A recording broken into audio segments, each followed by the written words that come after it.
ಭಾರತದ ಪ್ರಜೆಗಳಾದ ನಾವು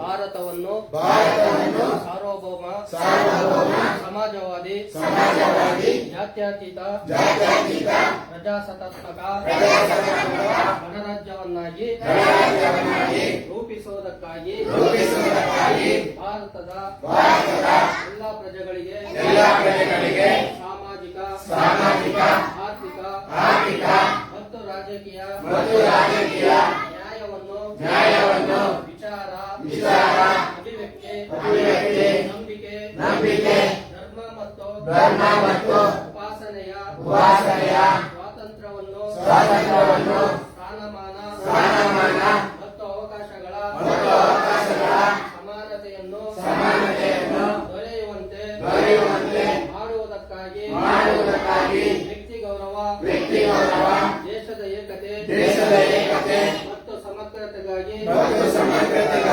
ಎಲ್ಲರಲ್ಲಿ ಮಾತೃತ್ವ ಭಾವನೆಯನ್ನು ಮೂಡಿಸುವುದಕ್ಕೆ ದೃಢ ಸಂಕಲ್ಪ ಮಾಡಿ ನಮ್ಮ ಸಂವಿಧಾನ ಸಭೆಯಲ್ಲಿ 1949ನೇ ಇಸ್ವಿಯ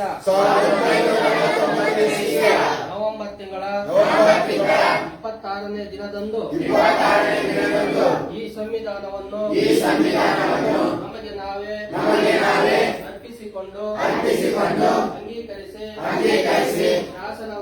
ಶಾಸನವಾಗಿ ವಿಧಿಸಿಕೊಂಡಿದ್ದೇವೆ. ಜೈ ಭೀಮ್.